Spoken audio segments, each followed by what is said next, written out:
আমার যখন মন খারাপ থাকে তখন আমার কোনো কিছুই ভালো লাগে না, কিছু খেতেও ইচ্ছা করে না। তো জয়নবের বাবাকে রাত ১০টার সময় বলেছিলাম যে নান তান্দুরি খাবো, তো আমাকে নিয়ে গেলেন ইন্ডিয়ান রেস্টুরেন্টে। আসসালামু আলাইকুম, কেমন আছেন সবাই? আমরা কিন্তু আলহামদুলিল্লাহ ভালো আছি। আমার মেয়েটা ইদানিং ম্যাক্সিমাম টাইমে অসুস্থ থাকে।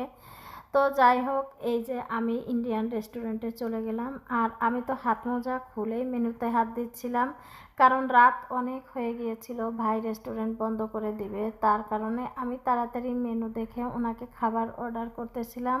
আর কি কি খাবার অর্ডার করেছিলাম সেগুলোও দেখবেন আপনারা। তো এই যে খাবার অর্ডার করার পরে আমরা বসেছিলাম একদম কখন খাবার আসে কখন খাবার আসে খাবারের অপেক্ষায়।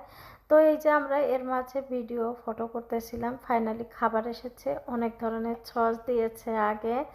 তারপরে এই যে নান তান্দুরি রাইস, সাথে ছিল বুটের ডাল আর মুরগির মাংস। এই খাবারগুলো আমার যে এত ফেভারেট ভাই, বিশ্বাস করেন মাঝে মাঝে আমি গিয়ে খাই, আমার তো অনেক ভালো লাগে। আর এই যে আমাদের ভাই, উনি এই রেস্টুরেন্টের মালিক, তো উনি আমাদেরকে অনেক অনেক যত্ন করে খাইয়েছিলেন যাওয়ার পরে আলহামদুলিল্লাহ। আর খাবারগুলো ওনার বানানো অনেকটা মজার হয়, মানে এই রেন শহরে যতগুলো রেস্টুরেন্ট আছে আমি ওনার রেস্টুরেন্টেই খেয়ে বেটার ফিল করি, মানে আমার ভালো লাগে। আর এই যে খাবারগুলোর গন্ধ নিচ্ছিলাম, মানে আমার কাছে অনেকটা ভালো লেগেছে। এই খাবারগুলো মনে হয় যে আসলে দেশের খাবার মিস করি। তো যাই হোক, আমি যে একটা রুটি নিলাম আর সাথে ডাল নিচ্ছিলাম, খাচ্ছিলাম আর ভাবতেছিলাম যে অনেক দিন হয় বাংলাদেশে এসব খাবার খাওয়া হয় না। সকালে ম্যাক্সিমাম টাইম ডাল রুটি খেতাম। আর এখানের খাবারগুলো একটু মিষ্টি কোয়ালিটির হয়, কারণ ফরাসিরা সব সময় ওনার রেস্টুরেন্টে আসে, বাঙালিরা আর কয়জন যায়, হয়তো দুই একজন মাসের ভিতর যেতেও পারে, আবার যায় না এরকম।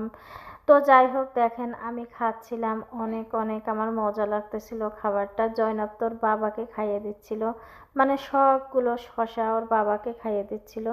তারপরে দেখেন কি করলো, নান দিছিল যে একটু আমাকে খাইয়ে দাও, কিন্তু সে নিজের মুখে দিয়েছে।